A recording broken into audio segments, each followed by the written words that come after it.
satu dari kalian berbuat baik kepada mereka dahro, sepanjang waktu. Lalu suatu ketika istrinya melihat sesuatu yang tidak berkenan di dalam hatinya, itu wanita bisa dengan mudah mengatakan, aku nggak pernah melihat kebaikan dari dirimu sama sekali. Subhanallah. Nggak semua, tenang ibu-ibu, jangan marah dulu, nggak semua, tapi banyak yang seperti itu. Kalau kita enggak, bersyukurlah kepada Allah. Dan potensi seperti ini besar bagi wanita. Oleh karena itu, jamaah yang Allah muliakan, ternyata yang menyebabkan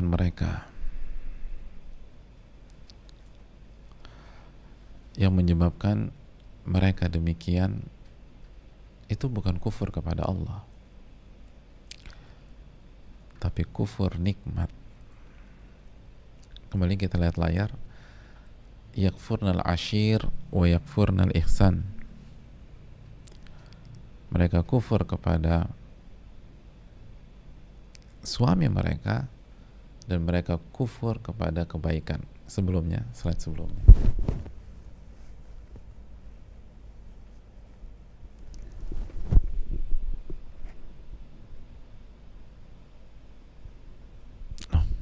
Setelahnya berarti. Setelahnya, mohon maaf. Ya, mereka kufur kepada suami mereka dan mereka kufur kepada kebaikan. Dan kesimpulan yang sudah kita ambil pada pertemuan yang kemarin, ibu-ibu sekalian, bahwa potensi kufur nikmat di antara kita itu besar, khususnya bagi wanita. Laki-laki juga nggak usah, iya laki-laki juga. Masih ingat surat Saba, wa qalilun min ibadiyas syakur. Surat Saba ayat berapa? Pekan lalu jamaah, ayat 13. Dan sedikit dari hamba-hambaku yang bersyukur. Ini mencakup laki-laki dan mencakup wanita. Ini mencakup laki-laki dan mencakup wanita. Sedikit. Jadi tenang aja. Ini bukan sentimen gender, enggak. Laki-laki dan wanita sedikit yang bersyukur, tapi potensi di wanita lebih besar. Sebagaimana laki-laki punya penyakit khususnya yang lain, potensi negatifnya yang lain, tapi untuk case ini wanita. Maka jamaah sekalian yang Allah muliakan, oleh karena itu pada kesempatan kali ini dan beberapa pertemuan ke depan, kita harus mengkaji tentang rasa syukur. Kita harus mengkaji tentang rasa syukur. Karena potensi kita untuk kufur nikmat itu besar. Potensi kita untuk tidak bersyukur itu besar. Maka agar kita terhindar dari orang-orang atau wanita yang dimasukkan ke dalam api neraka, ibu-ibu harus belajar tentang rasa syukur. Lalu ibu-ibu perjuangkan itu dalam kehidupan sehari-hari. Terapkan agar kita terhindar dari hadis tersebut. Ingat, hadis tersebut bukan untuk mendiskreditkan ibu-ibu, tapi hadis tersebut sebagaimana ucapan ahli hikmah, araftu syarra la li syarri walakin li tawaqqih. Aku tahu keburukan bukan untuk terjatuh ke dalamnya, bukan untuk mengerjakannya, tapi untuk mencegah diriku agar tidak mengerjakannya. Man lam ya'rifi syarra minal khairi yaqa' fih. Barang siapa yang tidak tahu keburukan dari kebaikan, maka rentan ia terjatuh ke dalam keburukan tersebut. Hadirin Allah muliakan, jadi nggak perlu kita ributkan karena itu fakta yang disampaikan oleh Allah dan Rasulnya. Nah sekarang bagaimana kita terhindar dari hadis itu, terhindar dari siksa api neraka? Maka harga mati kita harus banyak bersyukur. Lalu bagaimana kita bisa bersyukur kalau kita nggak tahu ilmunya? Maka jamaah yang Allah muliakan, pada kesempatan kali ini kita minta pertolongan kepada Allah untuk mengkaji pembahasan tentang syukur tersebut. Hadirin yang Allah muliakan,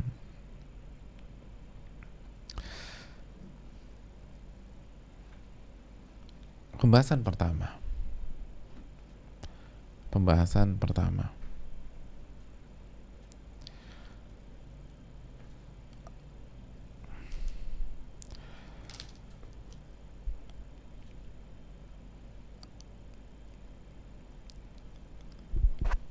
mungkin ada yang bertanya, sepenting apa sih rasa syukur itu? Sepenting apa sih rasa syukur tersebut? Apa sih dampaknya dalam kehidupan kita? Apa pentingnya kita memiliki rasa syukur? Apa yang emang perlu saya merubah cara dan sikap saya, Pak Ustadz? Kayaknya aku udah fine-fine aja. Enggak. Syukur tuh penting, ibu-ibu. Penting banget. Sangat-sangat penting. Bahkan ibu-ibu yang Allah muliakan,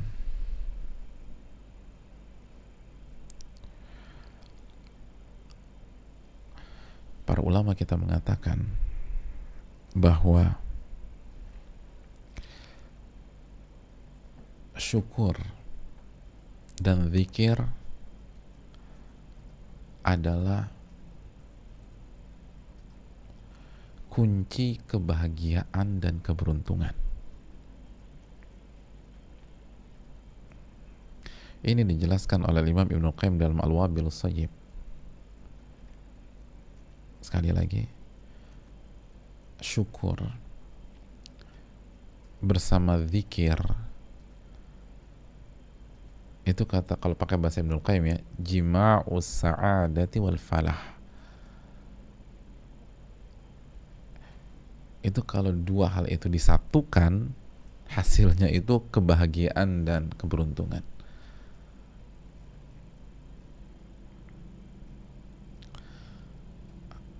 Ini kunci kebahagiaan dan keberuntungan. Ibu-ibu ingin bahagia sebagai seorang hamba, sebagai seorang istri, sebagai seorang ibu. Kuncinya bukan banyak duit, Bu. Kuncinya bukan paras ibu cantik atau kulit ibu putih, bukan. Kebahagiaan dan keberuntungan itu kuncinya syukur dan zikir. Kita banyak bilang, dia kok beruntung banget ya, udah punya suami kayak begitu, keluarganya Masya Allah dan seterusnya. Aku ingin deh. Mungkin karena dia cantik kali ya. Enggak, ini bukan tentang kecantikan. Ini tentang zikir dan syukur.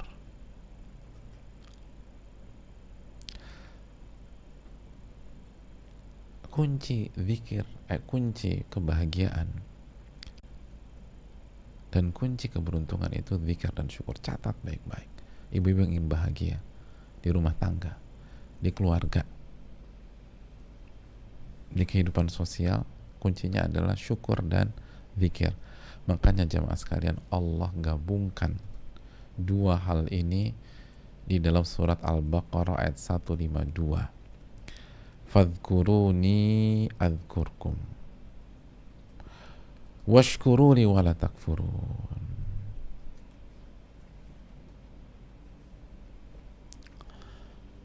Lihat, fadhkuruni, maka berzikirlah kepadaku, niscaya aku akan ingat kepada kamu. Washkuruli wala takfurun, dan bersyukurlah kepadaku dan jangan ingkari nikmatku. Lihat bagaimana Allah menggabungkan antara zikir dan syukur. Zikir mengingat Allah dan bersyukur kepada Allah. Zikir mengingat Allah dan bersyukur kepada Allah.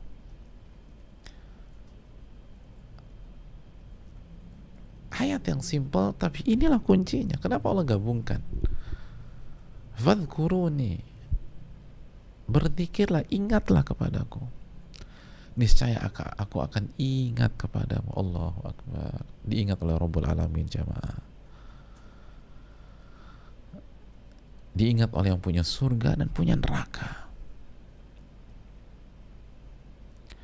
Diingat oleh Asy-Syafi yang maha penyembuh.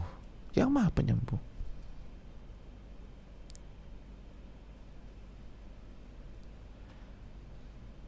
Diingat oleh Rabbul Alamin yang menciptakan, yang memiliki dan mengatur alam semesta. Bagaimana cara agar diingat oleh Allah? Fadhkuruni, berzikirlah kepadaku. Berzikirlah, ingatlah kepadaku. Allah akan ingat kita. Ingat, sedikit-sedikit ingat Allah.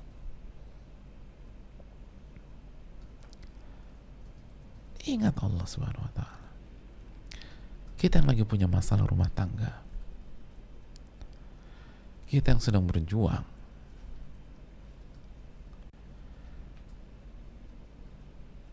kita yang mungkin lagi dihantui oleh rasa ketakutan, takut kehilangan, ingatlah kepada Allah. Allah akan ingat kita. Mungkinkah kalau Allah ingat kita, kita merasakan ketakutan dan khawatir kehilangan? Enggak. Enggak mungkin.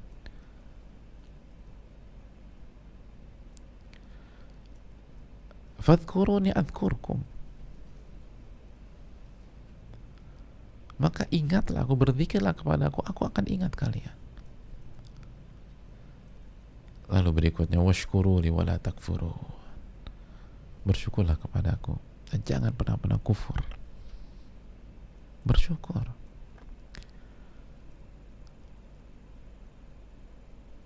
Bersyukur kepada Rabbul Alamin.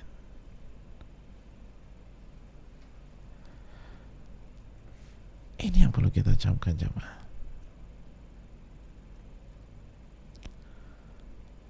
Dua perintah yang sangat dalam disampaikan oleh Allah dalam surat Al-Baqarah.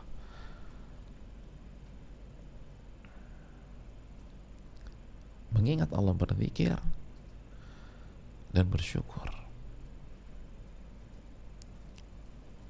Zikir, syukur, ingat Allah, lalu bersyukur, ingat Allah, lalu bersyukur, ingat Allah, lalu bersyukur, ingat Allah, lalu bersyukur. Itu kuncian tuh, jamaah. Nah, kalau mau ketakutan, paranoid, kita balik aja. Kita balik.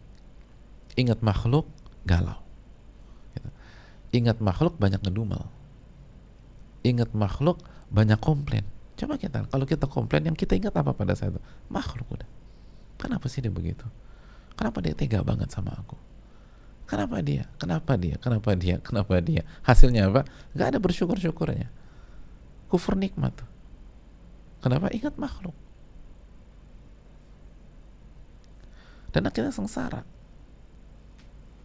Walaupun punya semuanya, ngedumel aja kerjaannya. Ngebanding-bandingin. Kenapa banyak ibu nggak bersyukur? Banyak, nggak semua. Banyak ibu nggak bersyukur sama suami. Udah ngasih ini tetap karena ngebandingin dengan apa? Dengan makhluk. Itu tangga lah, teman wali muridnya lah, teman komitenya, teman pergaulannya. Itu udah jamaah. Makanya kan, hadirin Allah muliakan, apa yang diajarkan oleh Nabi SAW kepada Mu'adz bin Jabal. Kata Nabi SAW dalam hadis yang sahih yang kita tahu bersama, usika ya Mu'adz, aku nasihatkan engkau wahai Mu'adz, la tada'anna fi duburi kulli salah jangan pernah engkau meninggalkan doa di akhir salat sebelum salam, Allahumma a'inni ala dzikrika wa syukrika wa husni ibadatik. Ya Allah, tolonglah aku agar aku bisa berzikir kepadamu, bersyukur kepadamu, dan memperbaiki ibadahku kepadamu.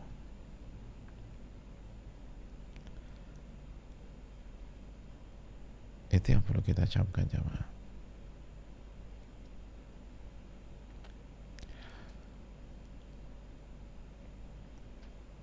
Kenapa Nabi ajarkan kepada Mu'adz? Lihat doa yang diajarkan. Ya Allah, tolonglah aku agar aku bisa apa? Berzikir, mengingatmu. Mengingatmu. Setelah mengingatmu, bersyukur kepadamu. Wa husni ibadatik.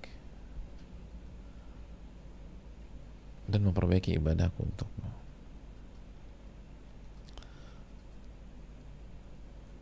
Ini maqam luar biasa. Ini kunci dari kebahagiaan dan keberuntungan. Coba perhatikan di lingkungan kita, ada nggak orang yang bersyukur untuk apes tuh, ada nggak? Nggak ada. Hidupnya akan beruntung, beruntung dan beruntung. Hadirin Allah muliakan. Kalau kita sadari dan kita bisa meresapi apa yang disampaikan Ibnu Qayyim rahimahullah, bahwa ini adalah kunci kebahagiaan dan keberuntungan, maka mari kita melangkah ke hal berikutnya. Mari kita melangkah ke hal berikutnya, bahwa bersyukur itu, jamaah, itu yang akan membuat Allah menambah nikmat-nikmat kita. Allah berfirman, la in syakartum la azidannakum wa la in kafartum inna adzabi lasyadid. Surat Ibrahim ayat 7. Wa idz ta'adzana rabbukum. Dan ingatlah ketika Rabb kalian memberikan maklumat, memberikan pengumuman, memberikan sebuah ketetapan. Apa maklumatnya? La in syakartum, jika kalian bersyukur, la azidannakum, aku akan tambah nikmat kalian tersebut. Kalau kalian bersyukur, aku akan tambah. Wa la in kafartum inna adzabi lasyadid. Dan kalau kalian kufur, sesungguhnya azabku sangat pedih. Allahu Akbar.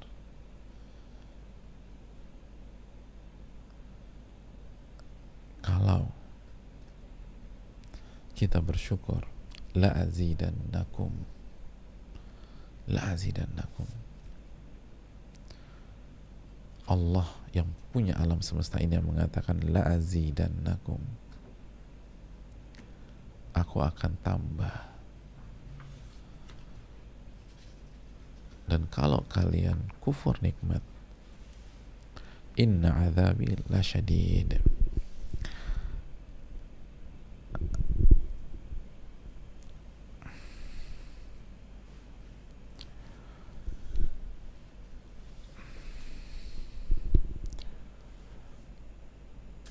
itu jamaah sekalian.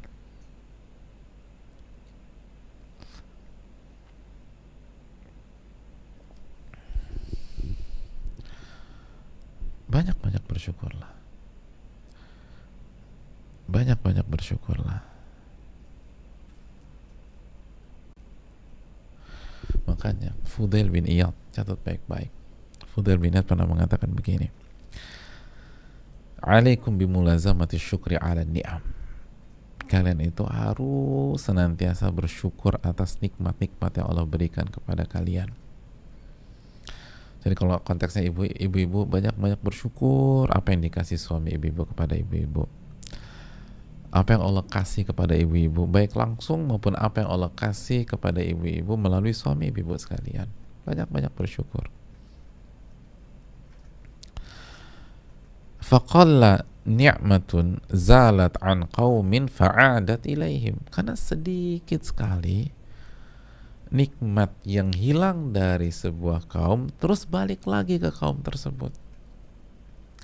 Hanya sedikit nikmat yang pergi dari seseorang lalu dia balik lagi ke orang itu. Sedikit. Oh, ini dalam jemaah.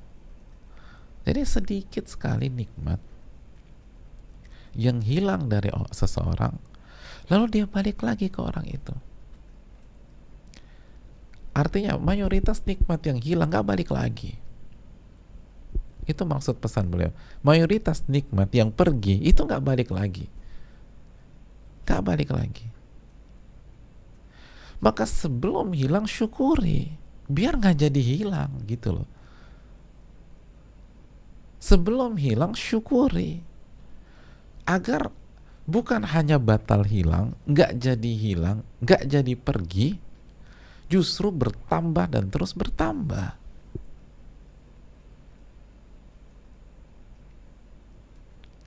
Gitu jamaah sekalian. Sedikit nikmat yang pergi balik lagi. Ini kaidah, camkan, tanamkan, masukkan ke dalam hati kita. Sedikit nikmat yang pergi terus balik lagi. Mayoritas kalau udah pergi nggak balik lagi. Ada yang balik lagi, makanya kan kata para ulama sedikit yang balik lagi. Mayoritas nggak balik lagi. Sekali lagi, sedikit nikmat yang pergi lalu dia balik lagi ke kita. Mayoritasnya kalau udah pergi nggak balik lagi. Ya enggak. Betapa banyak ibu-ibu yang suaminya meninggal di saat COVID atau sebelum COVID itu nyeselnya minta ampun. Kenapa? Karena belum bersyukur. Kalau suami saya udah baik banget sama saya masih lalai, saya belum maksimal dalam mensyukuri. Tapi sekarang udah nggak ada.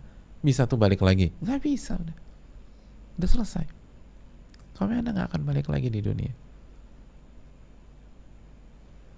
Hanya sedikit nikmat yang pergi terus balik lagi. Maka sebelum pergi, jamaah, sebelum nikmat itu pergi, syukuri.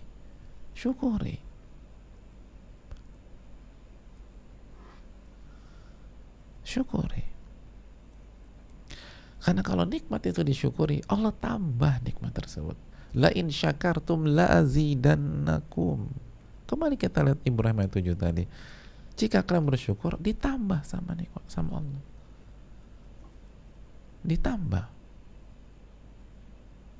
Allah tambah, bukan Allah hilangkan. Nggak ada ayat Allah hilangkan karena bersyukur. Anda bersyukur, Allah tambah. Allah tambah.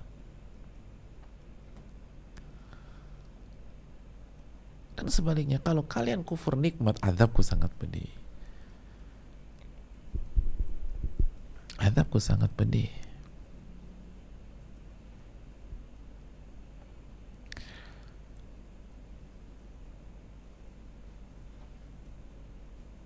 Hadirin Allah muliakan, ini yang perlu kita camkan jemaah.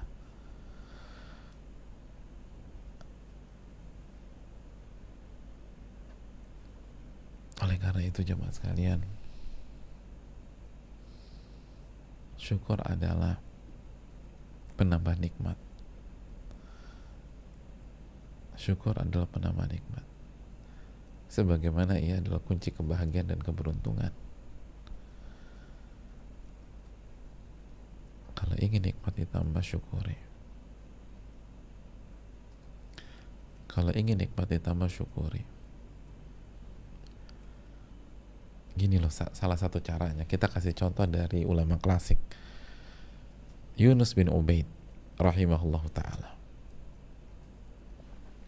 Beliau menyampaikan kepada seseorang yang sering ngeluh dengan kesulitan hidupnya. Ini orang sering ngeluh, nggak punya duit lah, nggak punya fulus, nggak punya penghasilan, kalau ada sedikit, ngeluh aja kerjaannya nih orang. Lalu apa kata Yusuf bin Ubaid? Saya mau tanya kepada engkau, ayasurruka bi basarika hadha 100,000 dirham?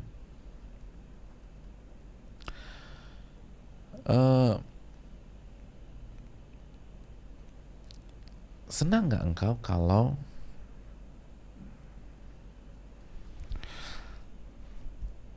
atau maukah engkau, senang dan maukah engkau kalau ada orang menawar matamu itu seharga 100.000 dirham. 100.000 dirham. Kalau misalnya 1 dirham sekarang 80.000, berarti berapa? Berapa tuh? 1 dirham 80.000. Nolnya 4 berarti 100.000. Nolnya berapa? 100.000 nolnya, hah? Ya Allah ibu-ibu, beban hidupnya udah banyak banget, udah bingung deh. Biasanya kalau mikirin ngitung fulus cepet nih ibu. Berapa bu? Berapa rupiah? 100.000 dirham. 100.000 dirham berapa? Berapa?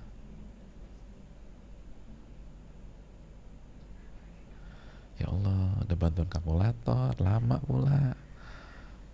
Emang gak serius waktu SD nih ibu. Berapa? 8 miliar misalnya. 8 M kan. Nah itu ditanya, gimana, ada kalau ada yang mau beli mata kamu tuh 8 M dijual nggak gitu loh, seneng nggak? Kata nih orang, nggak bakalan saya jual 8 M. Oke. Jadi nggak mau dijual? Nggak. Qala fi biyadaika mi'atu alf. Kalau kedua tanganmu itu ditawar orang 8 M, lagi-lagi 100.000 dirham, dijual apa enggak? Lah, enggak. Oh, enggak dijual. Oke, fabirijlaika mi'atu dirham. Kalau dia mau beli kakimu deh, dia nggak berhasil nawar tanganmu, dia mau beli kakimu, kedua kakimu, dijual nggak 8 M? Kata dia, enggak lah, nggak mungkin saya jual. Fadzakarahu ni'amallah alaih, terus digituin. Ya telinga, dibilang, kalau telinganya dijual nggak? Enggak. Mulutnya? Enggak. Hidung? Enggak. Gitu. Jempol, enggak.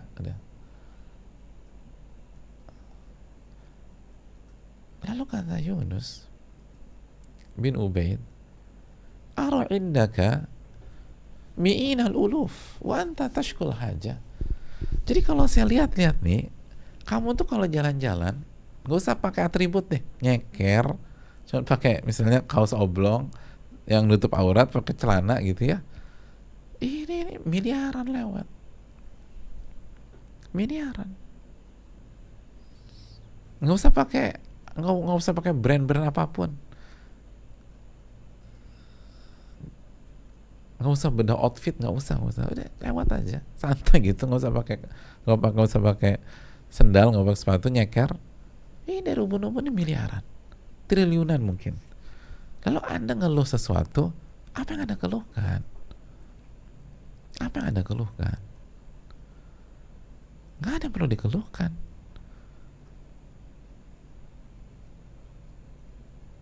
Harga itu mahal semua. Artinya apa jamaah sekalian? Artinya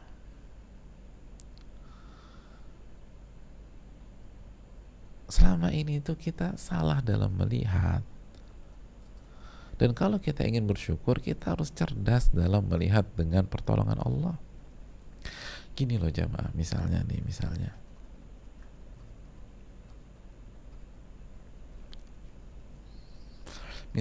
pada saat kita haid, kita sakit banget ketika kita haid.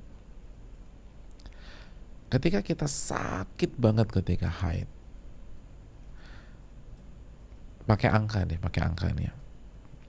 Sakit kita tuh di angka berapa sih? Sakit banget sih Pak Ustadz. Iya, di angka berapa? Di angka 90 misalnya. Sampai 100 kita di angka, sakitnya luar biasa. Ada wanita sampai nggak bisa tidur di waktu malam, ada yang nangis, ada yang nggak karu-karuan, ada yang berpikir ini ajalnya pada saat itu. Sebagian sakit banget ketika haid. Sampai kalau di angka 90. Jadi nikmat sehatnya sehari itu pas lagi sakit cuma 10% misalnya. Nah, kenapa kita nggak berpikir untuk memperbaiki kondisi maka syukurilah yang 10%.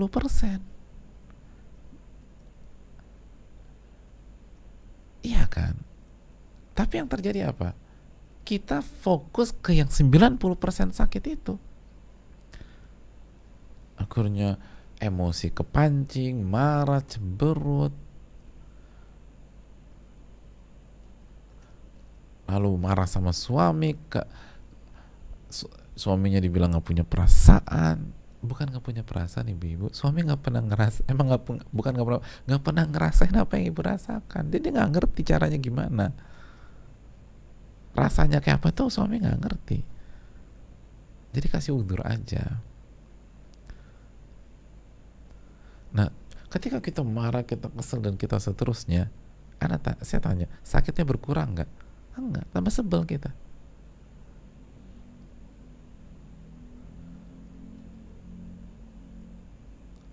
Coba kita syukuri yang 10% saat sakit haid misalnya ini contoh.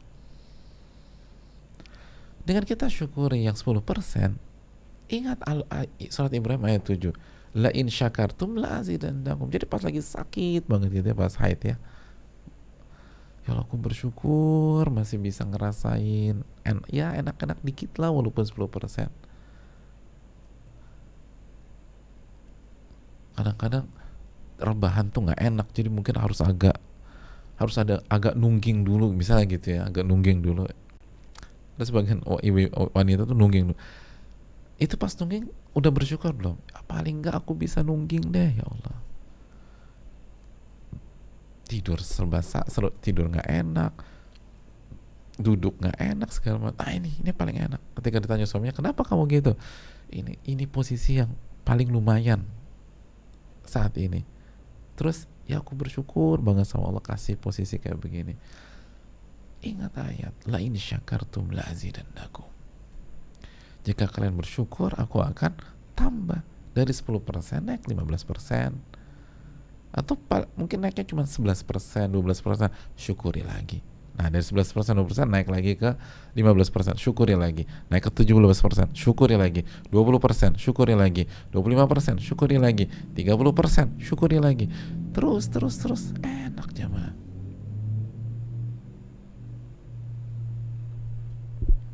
Nyaman.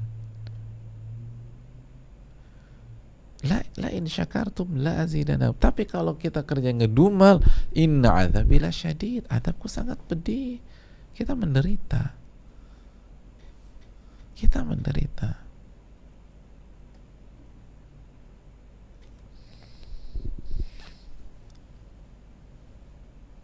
Jelas ya jemaah. Terapkan ke semuanya. Suami kita nggak romantis misalnya, galak. Udah, ini gimana nih cara merubah kondisinya? Gimana ya? Udah, fokus. Kelebihannya suami kita apa sih? Kayaknya nggak ada kelebihan Pak Ustadz. Nggak mungkin, itu aja udah kufur nikmat ya ibu. Sampai bilang suami nggak punya kelebihan. Coba ingat-ingat lagi, apa sih kelebihannya? Lebih pelit daripada suami yang lain. Itu bukan kelebihan, itu kekurangan. Cari coba lagi kelebihannya. Tunggu Pak Ustadz, aku pikir-pikir dulu. Lebih apa Pak Ustadz ya? Coba pikirin lebih apa? Pelit menang suami aku. Nggak romantis menang. Marah-marah menang. Ya, tapi sih aku seneng senyumnya dia Pak Ustadz. Kayaknya aku jadi wanita paling cantik sedunia kalau dia senyum. Ya udah, syukur itu senyumnya suami kita. Nanti Allah tambah. Jadi dia nambah senyum-senyum sendiri gitu. Bukan. Nanti Allah benahi yang lain. Yang itu syukuri dulu. La in syakartum la azidannakum. Itu kayak Al-Imam Yunus bin Ubaid. Pokoknya yang ada tuh syukuri dulu. Oke, nggak punya uang. Berarti adanya apa? Mata. Harga mata berapa tuh? 8M dijual nggak? Enggak. Berarti udah ada 8M modal kita. Oh iya juga, benar juga ya. Oke, apa lagi? Iya, saya nggak punya uang. Tangan. Mau nggak dijual 8M? Enggak. Nah itu. Kaya kan? Iya, mungkin juga ya. Kaki berapa tuh? 8M. Oh gitu pola pikirnya jamaah. Ini kunci surga, jemaah. Kunci surganya ibu-ibu tuh ini. Banyak bersyukur. Benar deh, banyak bersyukur. Itu yang perlu kita camkan. Nanti kalau kita bersyukur, Allah tambah. Benar, Allah akan tambah.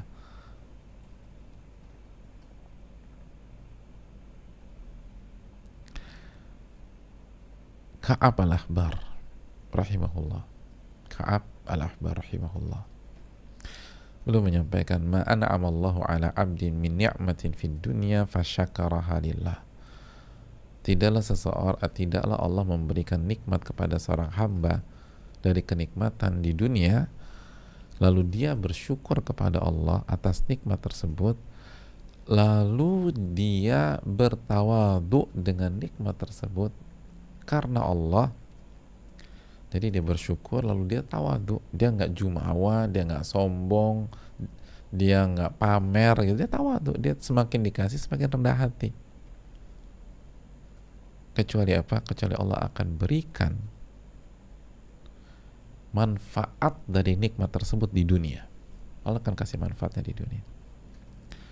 Wa rafa'a lahu biha darajah fil akhir, dan Allah akan angkat derajatnya di akhirat. Itu jemaah. Jadi kita syukuri, lalu kita nggak jumawa, kita nggak euforia, tetap tenang, merendah, tawadhu, gitu ibu-ibu. Ingat sama Allah, kecuali Allah akan kasih manfaatnya.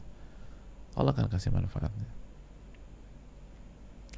Jadi suami itu bukan untuk dipamerin, suami itu bukan untuk dibangga-banggakan misalnya. Bukan, tawadhu. Atau kita punya harta, tawadhu.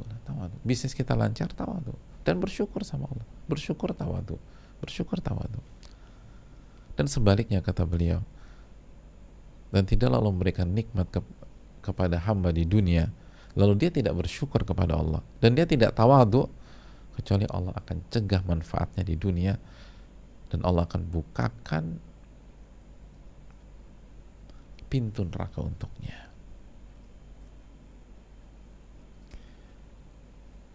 Gitu jamaah sekalian. Allah azab jika Allah kehendaki, dan Allah maafkan jika Allah kehendaki. Sengsara. Dikasih nikmat nih, kita nggak bersyukur. Lalu kita jadi jumawa, kita jadi sombong, kita jadi angkuh. Kecuali Allah akan halangi manfaat dari nikmat tersebut. Makanya nggak bahagia. Punya semua nggak bahagia sama sekali. Punya semua nggak bahagia. Kenapa? Karena nggak bersyukur.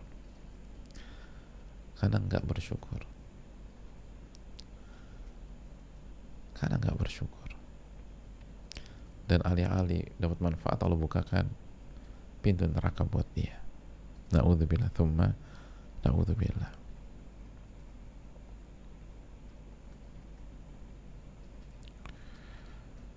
Hadirin Allah muliakan.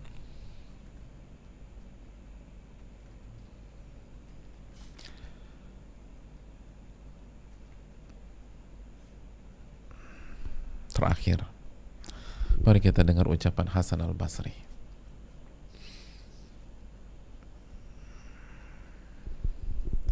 Kata Hasan al-Basri,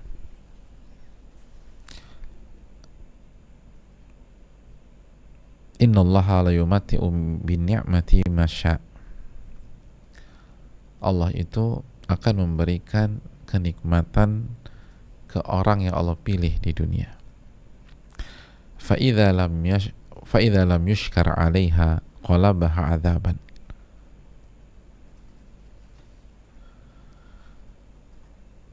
Kalau Allah tidak disyukuri, jadi kalau orang ini nggak bersyukur sama Allah, qalabaha adzaban, langsung Allah ganti nikmatnya jadi azab. Allah rubah nikmat tersebut jadi azab.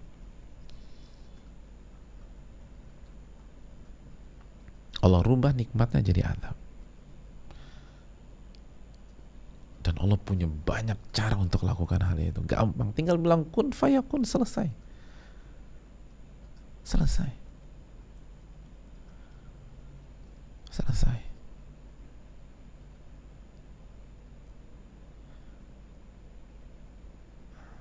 begitu.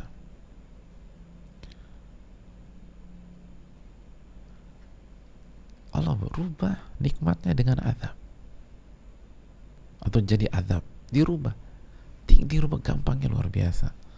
Kalau dia nggak bersyukur, Allah rubah. Oleh karena itu, walihada kanu yusammuna syukral hafil. Makanya dulu para ulama kita, kata Hasan al-Basri, itu memberikan sebuah istilah untuk syukur. Syukur itu hafil. Hafil itu artinya menjaga atau penjaga. Li'annahu yahfadhun ni'amal mawjudah.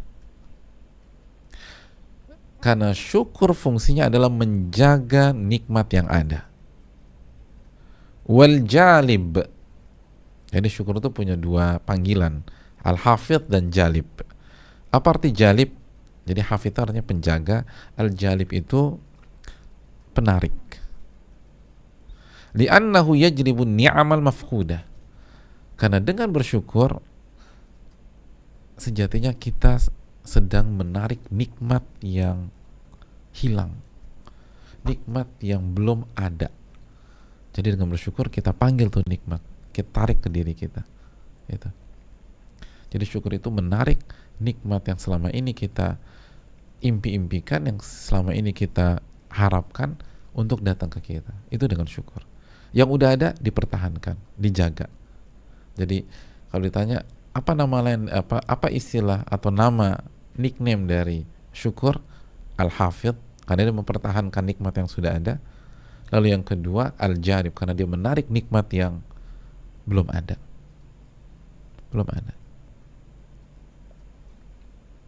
Makanya banyak bersyukur. Banyak bersyukur.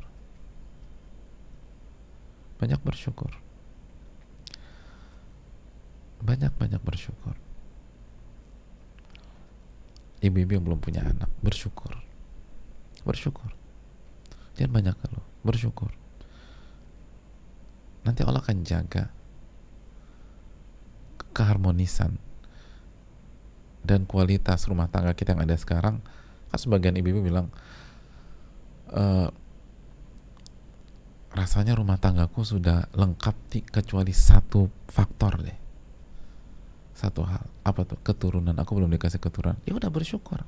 Gak usah gelisah, gak usah ketakutan, gak usah risih ketika ditanya orang, atau gak usah baper ketika diomongin orang. Bersyukur aja, bersyukur. Nanti Allah akan jaga tuh rumah tangga. Lalu Allah akan tarik, atau Allah akan kasih. Syukur itu akan narik nikmat yang selama ini kita cari. Bisa berupa anak, benar-benar dikasih anak, atau bisa kebahagiaan seperti kita punya anak. Kan intinya anak apa sih? Kan kebahagiaan, senang. Kan ada cara lain bagi Allah, bisa. Para ulama nggak punya anak. Ada seorang ulama klasik nggak punya anak, tapi punya murid. Kata beliau, apa ini bukan anak-anak saya? Dan saya bahagia dengan murid saya. Diganti sama Allah. Bahagianya sama. Kan Nabi yang mengatakan, ana bi manzilatil walid u'allimukum. Saya ini ibarat ayah, saya yang ajarkan kalian. Jadi guru itu ayah. Ayah ilmu. Bukan ayah kandung, ayah ilmu. Gitu. Ada banyak. Ada ulama bilang begitu. Walaupun saya gak punya, saya punya murid banyak.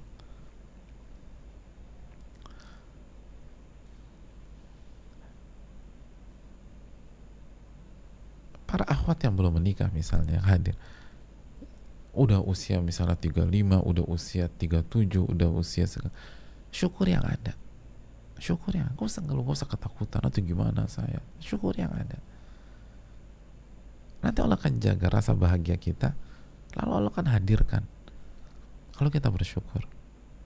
Ingat, syukur itu apa nickname-nya? Al-Hafidh, terus Al-Jalib, Jim lam ba, Jim alif lam ba, Al-Jalib, Al-Hafidh dan Al-Jalib. Dia mempertahankan nikmat yang ada, lalu menarik nikmat yang selama ini kita cari atau hilang. Makanya main dengan syukur, jamaah. Ibu-ibu main dengan syukur. Ada masalah, ada kekurangan di rumah tangga, wajar. Siapa yang nggak punya kekurangan? Rumah tangga mana yang sempurna? Ali bin Abi Thalib aja pernah tidur di masjid karena ada miss dengan Fatimah. Tapi bagaimana kita bersyukur kepada Allah? Nanti Allah tambah. Kita bersyukur Allah tambah. Kita bersyukur Allah tambah. Dan yang udah ada Allah pertahankan.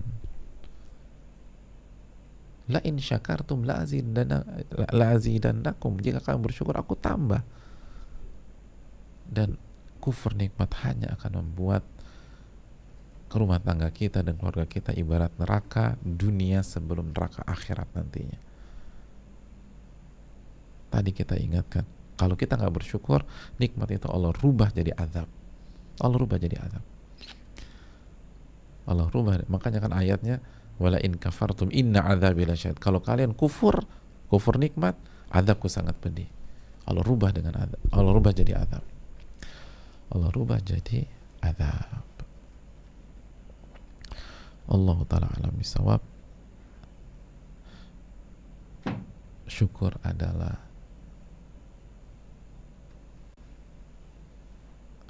al-hafidh yang mempertahankan nikmat, wal jalib yang menarik nikmat berikutnya, nikmat yang belum ada sekarang. Kalau kita paham ini, maka kita masuk ke anak tangga berikutnya. Bagaimana caranya agar kita menjadi orang dan wanita yang bersyukur? Bagaimana caranya kita menjadi orang yang bersyukur, wanita yang bersyukur, istri yang bersyukur? Caranya jamaah sekalian, insya Allah kita akan bahas di pekan depan biidznillah ta'ala. Kita cukupkan, kita buka sesi tanya jawab. Wassalamualaikum warahmatullahi wabarakatuh.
Assalamualaikum warahmatullahi wabarakatuh. Waalaikumsalam warahmatullahi wabarakatuh.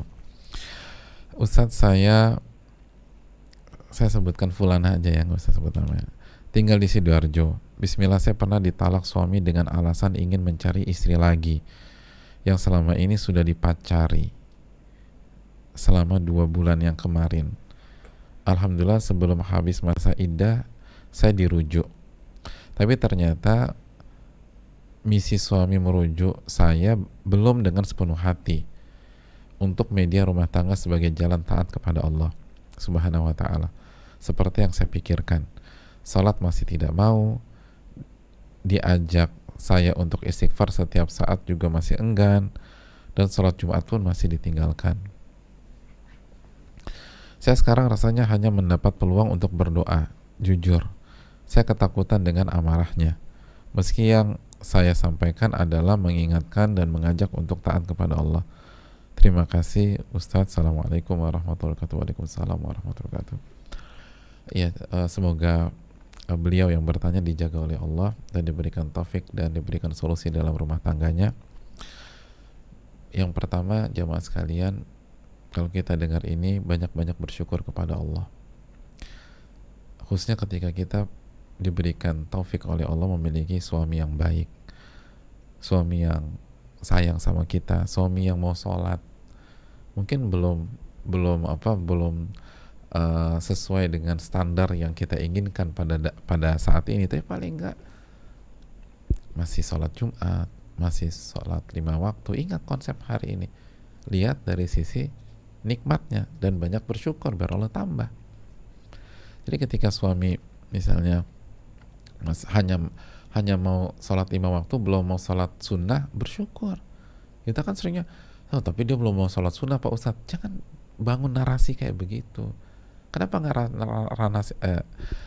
narasinya kita rubah? Alhamdulillah suami saya sudah menjaga sholat 5 waktu. Saya tinggal bersyukur, saya berdoa semoga abis ini rawatib yang dikerjain. Kan enak.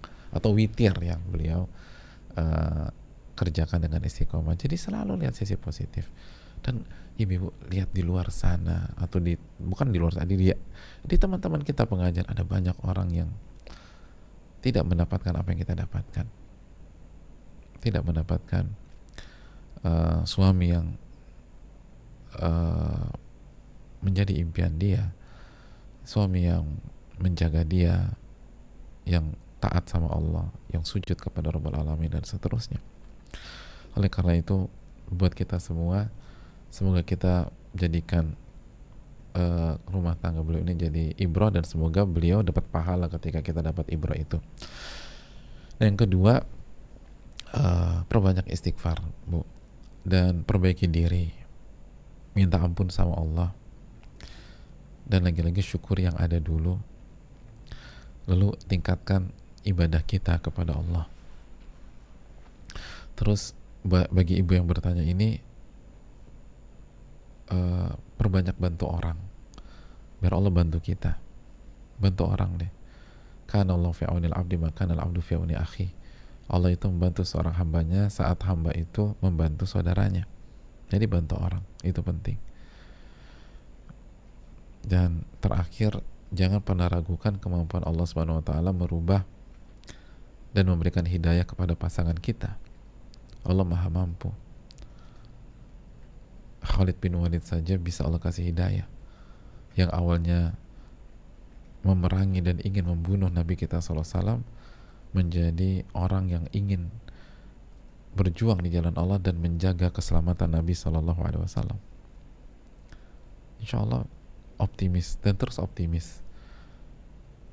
Dan kalau kita nggak bisa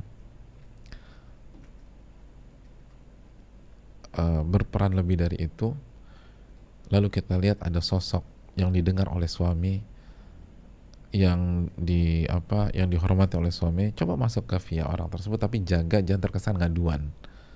Masuknya pelan-pelan banget. Bisa nggak sosok itu mengajak suami kita tersebut, wallahu ta'ala misal, mungkin itu sambil berdoa dan berdoa. Assalamualaikum warahmatullahi wabarakatuh. Waalaikumsalam warahmatullahi wabarakatuh.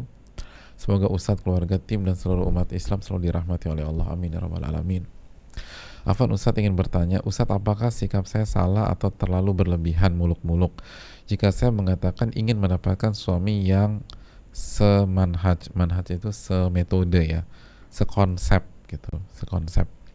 Karena keluarga dan teman dekat saya sering mengatakan yang penting 5 waktunya, maksudnya yang penting sholat 5 waktu. Namun dari yang saya perhatikan dari teman-teman yang sering mengatakan nggak apa-apa, belum sekonsep, insya Allah kalau udah nikah bisa, kenyataannya justru bukan mewarnai, malah teman saya yang dulunya konsepnya bagus, seiring berjalannya waktu jadi malah punya pendapat yang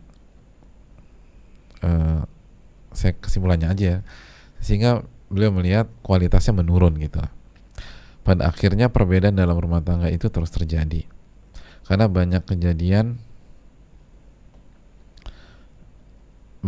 seperti itu yang terjadi. Saya jadi agak takut untuk menerima seorang pria yang berniat serius namun belum mengenal tuntunan Nabi SAW. Saat saya tanyakan dia mengatakan, saya tetap pada pendirian saya dan apa yang saya yakini. Saya nggak bisa ikuti kamu, tapi insya Allah kita saling menghormati saja kelak. Dan saya juga sekarang jadi lebih tertutup pada teman-teman yang berbeda pendapat dengan saya. Maksudnya saya menghindari kumpul-kumpul hangout bareng karena saya merasakan gimana 2 tahun silam saya kekeh dengan keyakinan. Panjang sekali jemaah.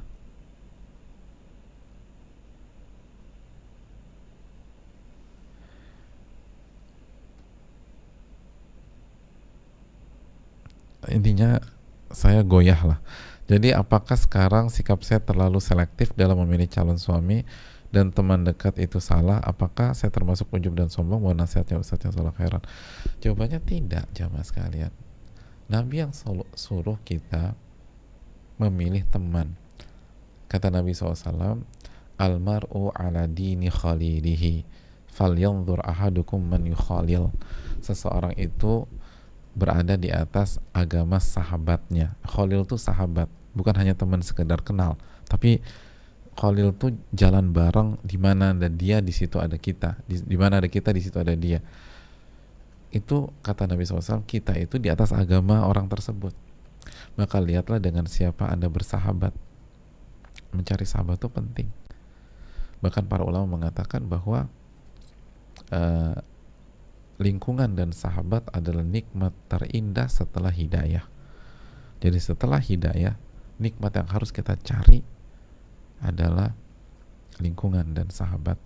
Nah, kalau sahabat saja harus selektif, apalagi suami yang sahabat plus gitu. Artinya bukan sahabat lagi, itu sudah pakaian. Hunna libasul lakum antum libasul lahun. Istri kalian untuk pakaian kalian dan kalian pakaian istri kalian.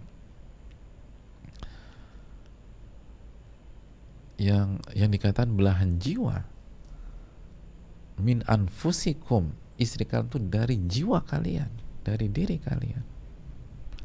Ya harus selektif.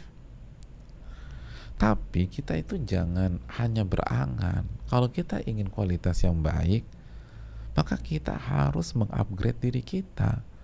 Perbaikilah kualitas kita dan pantaskan diri kita untuk berdampingan dengan orang baik, apalagi orang yang punya kualitas bagus, standar tinggi. Karena di semua bidang jamaah, di semua bidang orang-orang terbaik itu picky, milih-milih, nggak mungkin ngasal milihnya. Semua demikian. Orang-orang terbaik, orang-orang yang kualitasnya Masya Allah, itu punya standar. Kalau kita ingin suami yang soleh, kita ingin suami yang baik, yang berbobot, berkualitas, nah laki-laki yang seperti itu punya standar ketika cari istri. Gak mungkin ngasal. Kalau dia ngasal berarti dia hanya casingnya aja baik, kualitasnya gak baik. Orang yang baik pasti akan pilih. Nah, oleh karena itu kita harus pantaskan diri kita. Dan kalau kita kalau kita tidak mengupgrade, kalau kita nggak berjuang, kalau kita nggak berkorban, lalu ada laki-laki yang penampilannya baik melamar kita, perlu hati-hati juga, benar-benar baik atau enggak nih. Kenapa dia mau sama saya padahal saya berantakan kayak begini.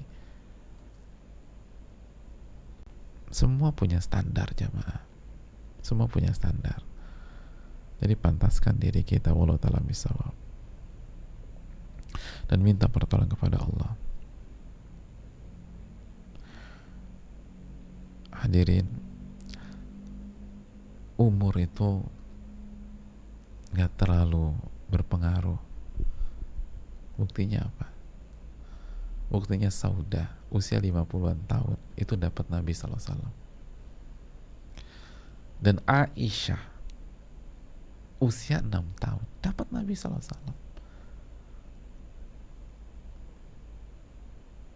Itu kan perlu kita camkan. 6 tahun loh hadirin, 6 tahun. Ini yang perlu kita renungkan. Dan 50 tahun. Perbaiki kualitas kita.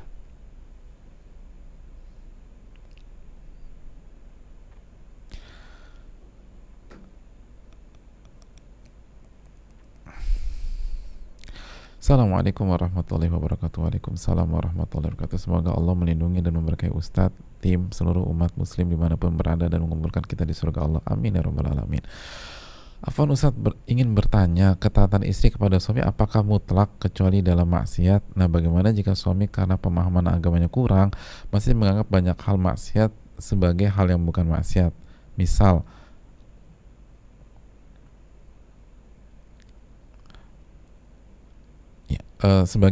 sebagai hal yang bukan maksiat.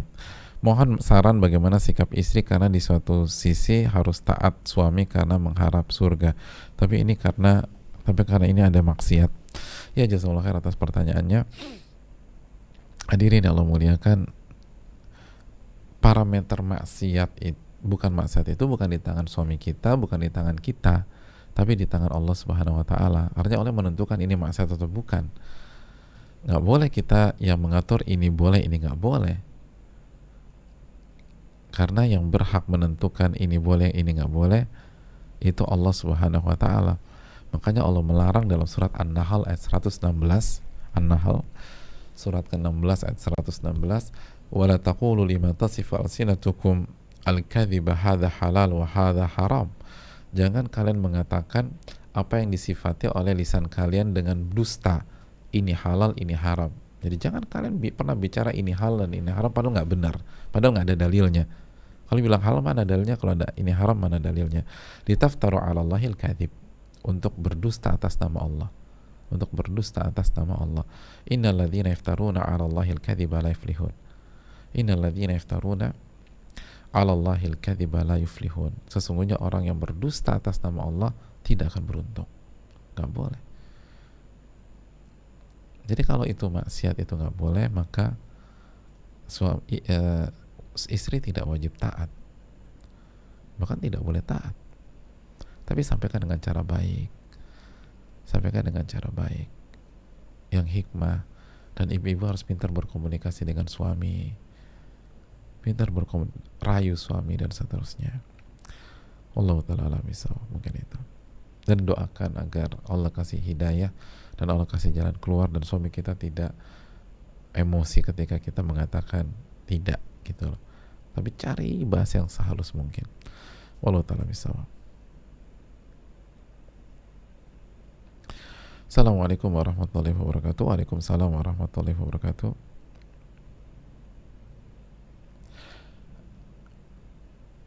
Oh, sebelumnya tadi apa, mohon saran bagaimana sikap istri karena di satu sisi harus taat suami karena mengharapkan surga. Ingat saat kita nggak taat kepada suami kita, di saat itu mengajak kepada maksiat, sebenarnya kita menolong suami kita. Itu bagian salah satu bentuk loyal kita kepada suami. Karena kalau kita turuti, suami kita kena lagi nanti di akhirat. Jadi bentuk loyalitas kita kepada suami, kita nggak taat, bukan karena kita benci, tapi justru ini dalam bentuk loyal dan sayang kita kepada beliau. Karena kalau kita ikuti, beliau kenanya lebih parah di hari kiamat. Jadi itu juga. Jadi ingat apa, wisdomnya tuh jangan lupa. Jadi ini bukan tentang benci sama suami atau membangkang sama saya, justru ini bentuk sayang kita dan loyal kita kepada beliau. Wallahu ta'ala alam. Mungkin itu tambahan. Assalamualaikum warahmatullahi wabarakatuh. Waalaikumsalam warahmatullahi wabarakatuh. Semoga Allah melindungi, merahmati Ustadz, keluarga, tim, dan seluruh kaum muslimin. Amin ya rabbal alamin. Semoga begitu juga yang bertanya. Afwan, Ustadz ingin bertanya bagaimana menanggapi omongan orang yang seperti ini. Lebih baik saya nggak pernah kajian tapi sifat dan akhlaknya baik, dibanding situ udah kajian tapi sifat dan akhlaknya buruk. Saya baru setahun belakangan mengikuti kajian-kajian yang mendalami sunnah Nabi SAW. Saya rasa merubah sikap dan sifat kan juga butuh proses ya Ustadz. Tapi kadang saya juga merasa down ketika ada yang mengatakan seperti itu. Lalu saya bertanya sama diri sendiri, saya hijrah karena apa? Kalau karena Allah, apapun manusia katakan tidak usah dipedulikan. Tapi hanya bertahan beberapa pekan, selebihnya masih suka mikirin omongan orang. Terlebih yang ngomong seperti itu dari keluarga sendiri Ustadz. Padahal mereka nggak tahu bagaimana saya ingin merubah sikap dan sifat buruk saya. Jazakallahu khair Ustadz wa barakallahu fiik. Ya, terima kasih.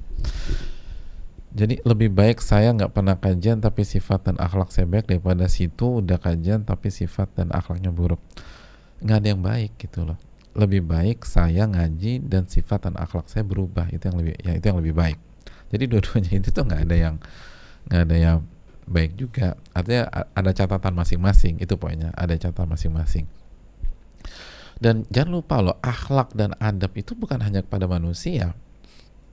Jadi lebih baik saya nggak pernah kajian tapi sifat dan akhlaknya baik, itu nggak tepat.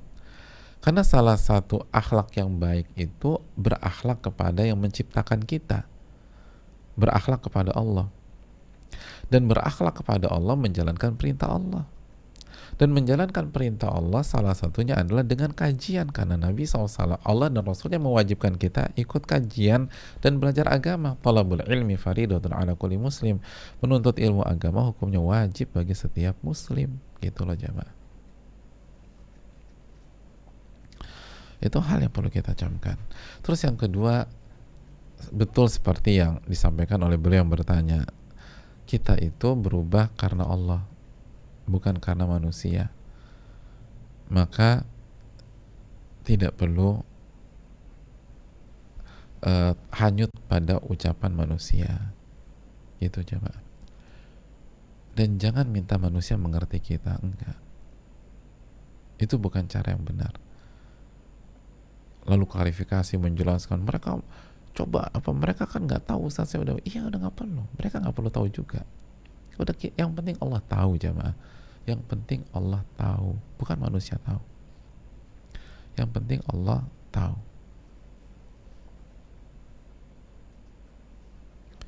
Jelasin, yang penting Allah tahu.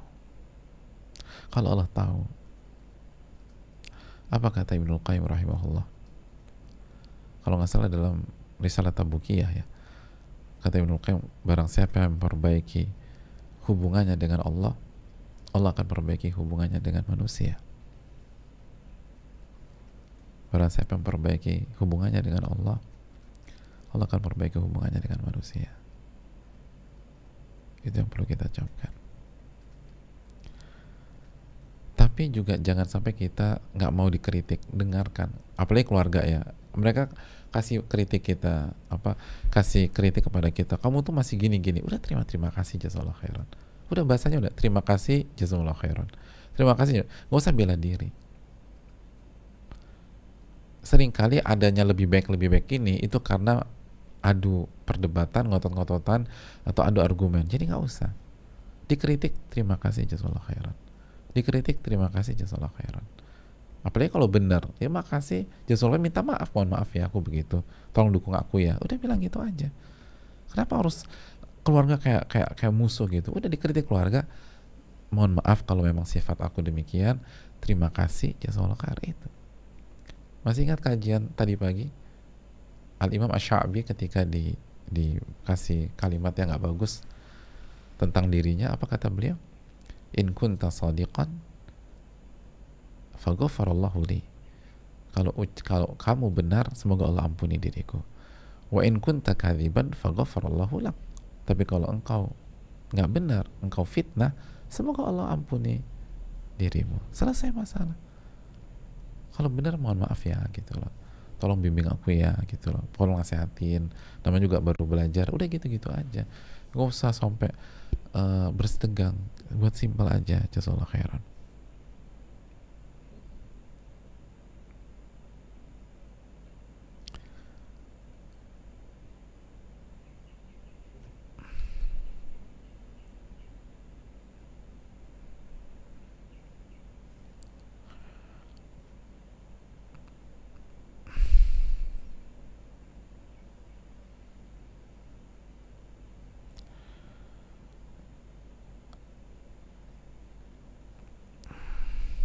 Assalamualaikum warahmatullahi wabarakatuh. Waalaikumsalam warahmatullahi wabarakatuh. Izin bertanya Ustadz, saya akhwat sebentar lagi berusia 21 tahun, ingin menikah namun ibu tidak setuju.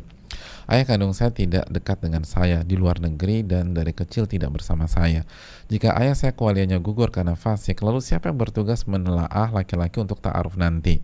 Sedangkan ibu saya tidak mengizinkan saya kontak dengan ayah saya karena memang ayah saya berbuat suatu kesalahan fatal. Namun untuk memindahkan kewalian bagaimana jadinya? Saya tidak ada paman, kakek dan lain di Indonesia. Sekian Ustaz, syukron, barakallahu fiik. Ya, terima kasih atas pertanyaannya. ajak ayah ayah kita bertobat gitu biar aman, ajak tobat, istighfar, dan jangan terbawa arus misalnya kekecewaan ibu kita terhadap ayah kita. Misal anggap saja ibu kita berhak kecewa, tetapi kan hubungan kita dengan ayah itu tetap nggak pernah putus sampai kapanpun, tetap ayah dan anak, dan kita diwajibkan berbakti kepada orang tua dan mengajak orang tua kita untuk memperbaiki kesalahannya, bertobat kepada Allah, dan aman. Jadi kalau ayah kita fasik, gimana agar ayah kita kembali beriman, kembali soleh, kembali banyak beribadah? Jangan dibiarkan begitu aja. Fasik itu kan bukan stempel selama-lamanya, jamaah.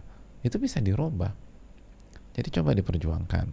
Terus yang kedua, di samping ngelihat proses ayah, eh, libatkan orang-orang saudara-saudara kita dari pihak keluarga lebih bagus, atau sahabat-sahabat kita untuk mencek ini laki-laki. Walaupun awalnya itu tanggung jawab wali, tapi kalau wali tidak bisa menjalankan perannya, maka pihak-pihak yang kita percaya, yang amanat, yang mengerti ilmu, yang objektif itu bergerak. Sekali lagi, pada dasarnya jangan biarkan wanita memutuskan sendiri masalah pernikahannya. Kawal, itulah peran wali, untuk mengawal, untuk mengecek, double cross check, memperhatikan siapa ini laki-laki. Jangan sampai wanita di keluarga kita salah dalam menikahi seorang laki-laki. Itu poin. Dan coba itu dulu, terus konsultasi ke KUA, ke pengadilan tentang masalah ini, khususnya masalah tentang wali. Konsultasi dengan mereka, insya Allah apa yang mereka putuskan itu bisa jadi solusi. Pada dasarnya demikian. Dan wali itu dari keluarga ayah. Wali itu laki-laki dari keluarga ayah, atau kakak kita, adik kakak atau adik laki-laki, atau anak kalau ada, keponakan kalau bisa. Intinya laki-laki yang menjaga kita atau bertanggung jawab kepada kita, bertanggung jawab atas kita, ya, bukan kepada kita, bertanggung jawab atas diri kita, dari keluarga ayah, atau kakak, adik, anak, atau keponakan. Wallahu ta'ala bishawab, yang laki-laki. Saya rasa cukup sampai di sini. Jazakumullah khairan. Semoga bermanfaat,